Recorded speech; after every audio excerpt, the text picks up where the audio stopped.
So in this third lecture on improvement heuristics for mixed integer nonlinear optimization, I'm going to talk about heuristics that give you a better point given that you already have a point. So you're now looking for a point that has a lower objective function value and is feasible. In the previous two talks, we looked at generating an initial feasible point. Here we're looking at improving this feasible point. And like all the other heuristics, those are heuristics you can run at any point or at any node in your branch and cut tree. So in this case, the goal of this session is to find a point that's nonlinear feasible and integer feasible that has a lower objective function value than my current incumbent point. And I'm going to look at three improvement heuristics. There's local branching, which was first proposed again in the mixed integer linear case, and then there's a straightforward generalization to the mixed integer nonlinear case. There's a method which I call approximate local branching, which is when you look at local branching, my description of local branching, you will immediately think that this is something that we should try out. And the last one is a neighborhood search. That's also a very direct translation from the mixed integer linear case to the mixed integer nonlinear case. So again, the theme is we have good heuristics in the linear case, but we'll extend them in a fairly straightforward way to the nonlinear case. Okay, so local branching is a heuristic that works for binary mixed integer nonlinear optimization problems. You can generalize it to general integer variables, but it becomes a little bit harder, namely because of the constraints that I'm going to introduce here. So in this case, we're given an incumbent, so we're given a point x star and y star that is feasible and nonlinear feasible and integer feasible, and we want to find a better point. And the way we're going to do this is by introducing a radius delta, which is an integer, a positive integer, and then we consider the following disjunction. So either I'm going to look for points y that are at most delta away from my point y star, or I'm looking for points y that are at least delta plus 1 away from my point y star. And for binary variables, I can write these norm constraints equivalently as linear constraints. And that's important. This only works in the one norm case. So if I took a different norm here, then I couldn't rewrite it in this way. And in fact, this constraint would in general be non-convex. So for the one norm or for the infinity norm, this constraint is a non-convex constraint. But if we have binary variables and we're using the one norm, we can rewrite it equivalently as a linear constraint. So that's very important. This is what makes this work. If we don't have binary variables and if we use a different norm, then this trick doesn't work. And in particular, the second problem, the one on the right, the red problem, becomes then a non-convex constraint. So it's very easy to see that these two green expressions here are equivalent. I just look at my yi star. If it's 0, then in this summation, the one norm summation, I would just take yi. Yi is between 0 and 1, and so the one norm difference, then if yi star is 0, then the absolute value just simplifies to yi. And if yi star is equal to 1, then the absolute value distance just simplifies to 1 minus yi. So I can do this in both these cases. Yi star is fixed, that's my current point, and so these summations are well defined. And it turns out that the left branch is easier than the right branch. Is there an easy way to see this, that the left branch is easier than the right branch? What if we set delta equals to 1? How many feasible points are there on the left side in the green branch? For delta equals to 1, how many feasible points do we have here? I can draw a picture for you. We can, sorry, how many? No, this. So if I look at 0, 1 to the p, That's 2 to the p.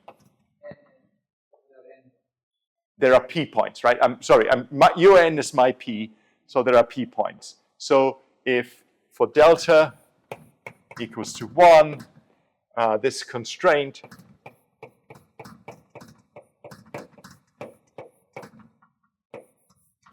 this has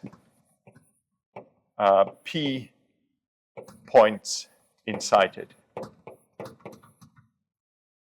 And so for small delta, that's potentially not a very big combinatorial space that I have to explore. And that's why we call the left branch the easy branch, and we would typically explore it for smallish delta.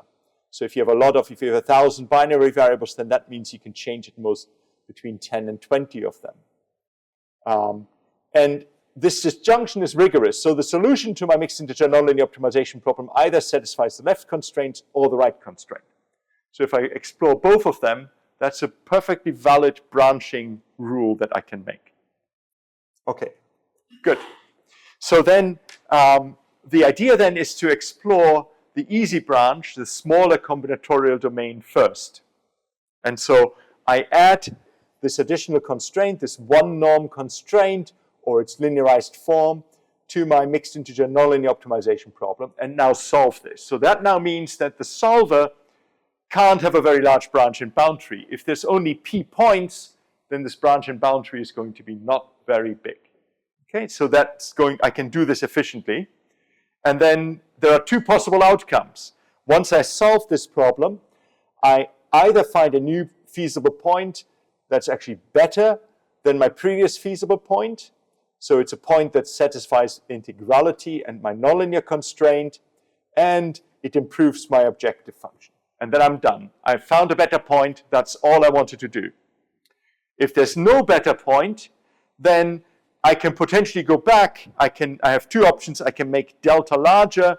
That's probably not a good idea. Or I can explore part of the other feasible set that I hadn't explored yet by adding another one of the good constraints to it. So now I sort of take a little delta that's at least 1 and add it to my trust region constraint and go in the other direction. And those are still linear constraints, so that's easy to do. And I can now loop.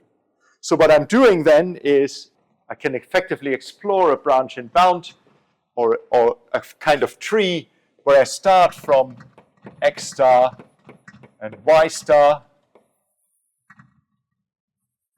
And then I have the easy branch, which is now, I add the constraint that the norm of y minus y star is less than or equal to delta. I can explore this problem. If I find a solution, if I find a better solution, I'm done. Otherwise, I look in the opposite direction. So here I have y minus y star greater or equal to delta plus 1. But this is still a very hard problem. So again, I like to branch, and I first like to look at the problem where I add the constraints. So I have the two constraints now, y minus y star greater or equal to delta plus 1. And I have another constraint that says y minus y star less than or equal to delta plus some delta. So that's again an easy problem. So pictorially what you're doing, and this is not the correct picture, you kind of have, if you have your y star here, and if you had the 2 norm, that would be the easy problem, and everything else would be the hard problem. And then you're now taking layers of this, and you're exploring successive layers potentially.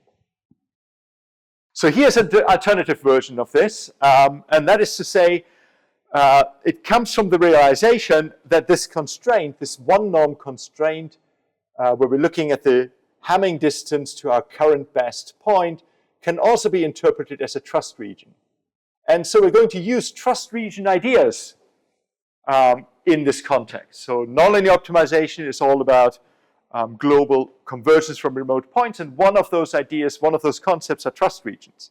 So And I can do that with all the constructs that I already have that you already know. So you know, for example, I can set up my mixed integer linear optimization subproblem where I maybe have a set of discretization points or maybe just one discretization point.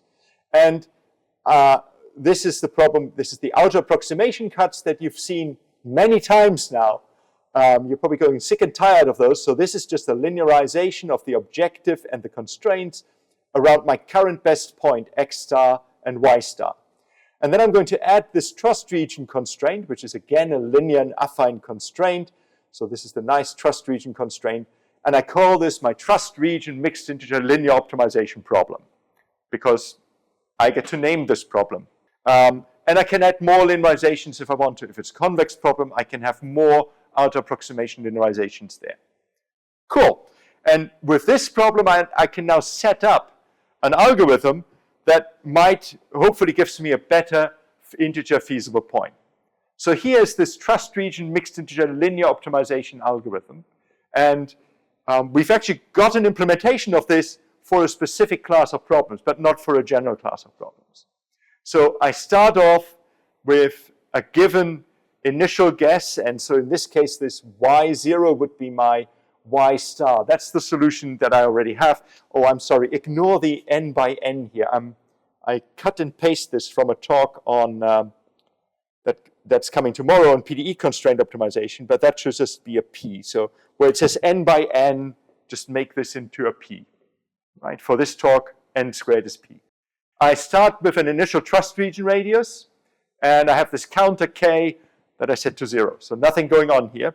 As long as my trust region radius is positive, actually that's also probably not, that's a bit sloppy. I should say, as long as it's greater or equal to 1, that's a better way of writing this, I solve my trust region subproblem.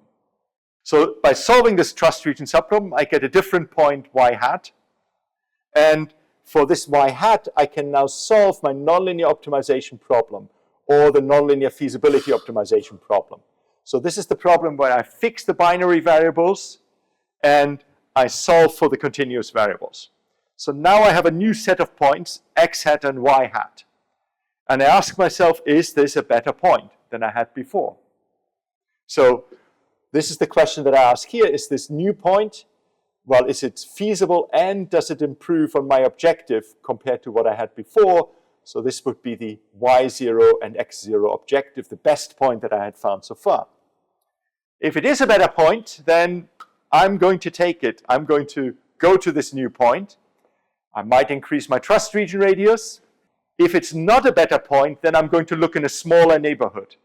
So I'm going to reduce my neighborhood and see if I can find a better point in a smaller neighborhood. So why am I doing this? The reason for doing this is because I'm not looking at the nonlinear optimize. I don't have the nonlinear constraints here. I have a linearization of my linear constraints. And the linearization is only valid in a small neighborhood of my current point. And so I reduce the trust region because I think maybe I've gone too far. Right? If you can draw over here, you can draw a first order Taylor approximation of a nonlinear function. Let's say I have some convex nonlinear function with contours that looks like this. And if I'm at my current point, I pick this point here, my y0. And if I linearize around this point, then my contours are going to be just linear contours. And so they just keep going like this. And so the further away you are from this current point, the worse are these approximations. So in trust region methods, what we typically do is we say we don't move too far away. So we have this trust region that we're adding here, for example. And this is the 2-norm trust region that I've drawn here. Okay, so if I've gone too far, then I reject this step and I reduce my trust region. And I'm going to make sure that my trust region remains integral. So I'm going to choose my initial trust region as a power of 2 and always divide it or multiply it by 2. And that way my trust region remains an integer. That's easy. And then I can now add out approximation cuts, increase my counter, and repeat. And I can terminate this algorithm once I find a feasible point, or I can keep looking for a feasible point. And all I'm solving while I'm doing that is actually linearized approximation. So I'm just solving mixed integer linear optimization problems. Okay. So if my trust region becomes less than 1, then there's no improvement possible inside my trust region. So it actually tells me something about the local optimality of my current point. There's something, it tells you that there's no better point inside this current trust region. And it's related to local branching, but it adjusts the trust region radius by itself based on how well the nonlinear functions are approximated. And this works very well for certain structured mixed integer nonlinear optimization problems that we'll see tomorrow. In particular, if the nonlinear optimization subproblem is just a linear system solve, then these work really quite well. And you can then show that you converge to certain local solutions of the mixed integer nonlinear problem. So there's some convergence analysis that you can make in these cases. So here's another idea, and so those are search heuristics that come from the mixed integer linear optimization world. So this one is called RINS. They all have funny names. RINS, wash, and repeat. So relaxation-induced neighborhood search. So this was first described in terms of mixed integer linear optimization problems. And I want to describe it here as the mixed integer linear optimization and then tell you how little you have to change to make it into a nonlinear heuristic. And you can probably guess what it is. So here I have a linear optimization problem of a linear objective, again, continuous and integer variables y.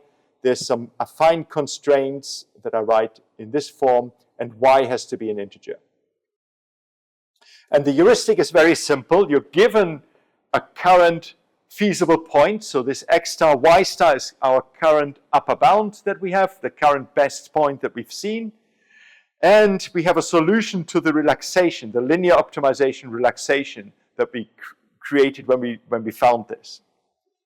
And so now we're defining a set of identical variables.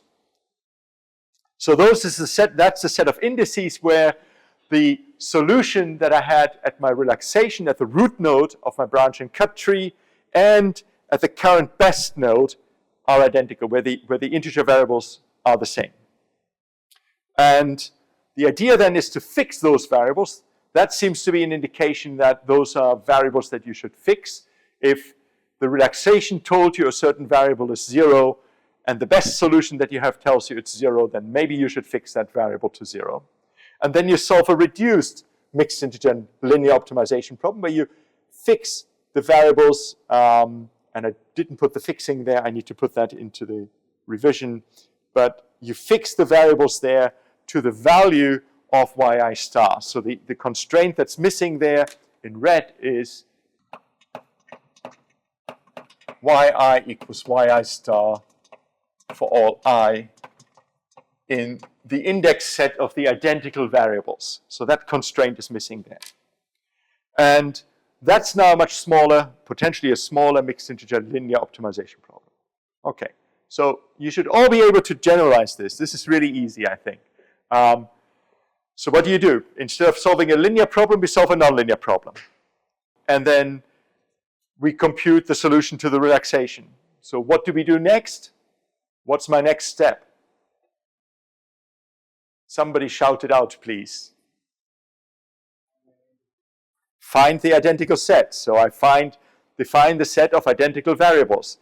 That's exactly what I had previously. So there we go. Define the set of identical variables. I just copied and paste. This is algorithm designed by cut and paste. What do I do next? I fix the variables. And look, I copied and pasted and I made the same mistake. The same set of constraints, and you solve a reduced mixed integer nonlinear optimization problem. Ta-da! So not very hard to do. But those are simple ideas, simple heuristics, and of course we should try them out in the mixed integer nonlinear world. But you can also now think of extensions to this. Mix these heuristics up. Maybe you can combine this with an undercover heuristic or something else. There's a variant to this, which is RENS versus RINS, which is relaxation enforced neighborhood search, where for fractional integers, so for integers where at the relaxation they're fractional, you also bound somehow the integer values that you allow yourself to have in this subproblem. So you're looking for a solution that's right in the neighborhood of your relaxation. So that's this picture up here. If I bound this integer solution that I had here to be in the neighborhood, then I have these 4 points there. So from this picture, maybe that's not such a good idea. Maybe you want a bigger neighborhood, but that makes the problem harder to solve. Maybe there's other things you can do. I think there's a lot of scope for heuristics still in mixed integer nonlinear optimization. And especially randomized methods or randomization ideas from linear algebra and so on, they are going to be very popular. But that's really all I wanted to say. So about heuristics, so we can interpret local branching as a trust region method and then come up with an alternative of local branching. And many mixed integer linear optimization heuristics can be readily extended. There's a recent heuristic which I'm going to write. I want to write this on the board because it's really very cool. So one idea is that you can restrict yourself in the nonlinear case to subspaces sometimes of the variables. So you take a small subspace and you minimize over the subspace. The idea there is to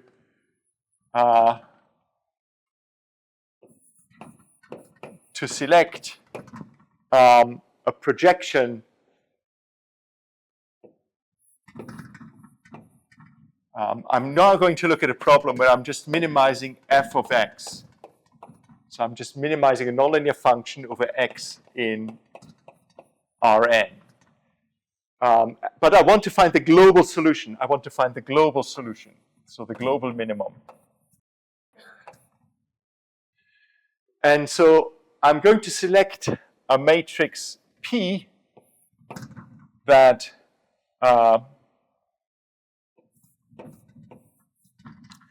maps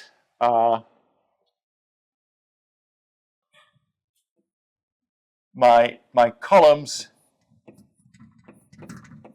my vector, my n-dimensional vector to something small. So I want a matrix P that's sort of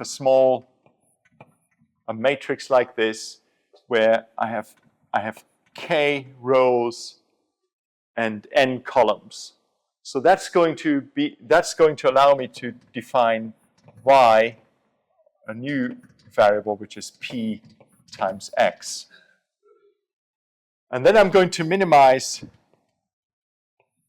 I use a global solver to now minimize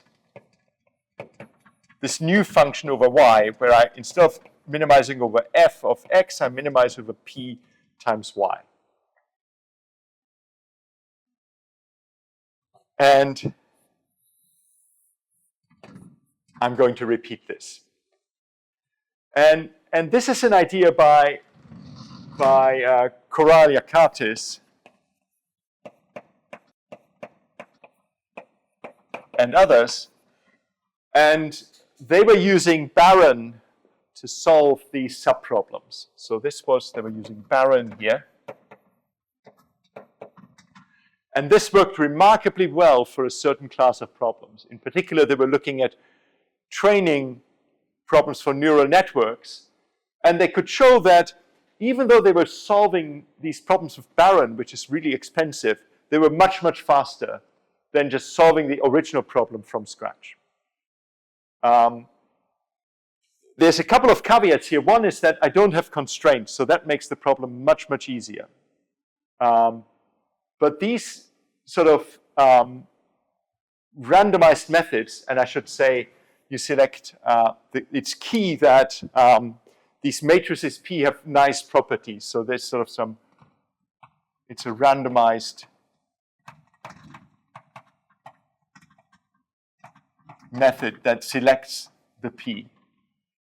The simplest way to think about this is if you have 10 variables, you first minimize over the first 3, then over the next 3, then over the next 3, and you cycle around. That's not a very good way of doing it. It's much better to mix the variables up in some random way and minimize over the resulting variables. So all the variables are somehow present in the optimization. And this is a really, really nice idea. That's sort of pointing towards methods which work on subparts of the problem, sometimes defined in a very strange way. And these ideas come from recent advances in randomized linear algebra. So that's one of the things that I didn't manage to put on slides. But again, this afternoon, you're doing a tutorial on Minotaur. You can start implementing stuff like that as well.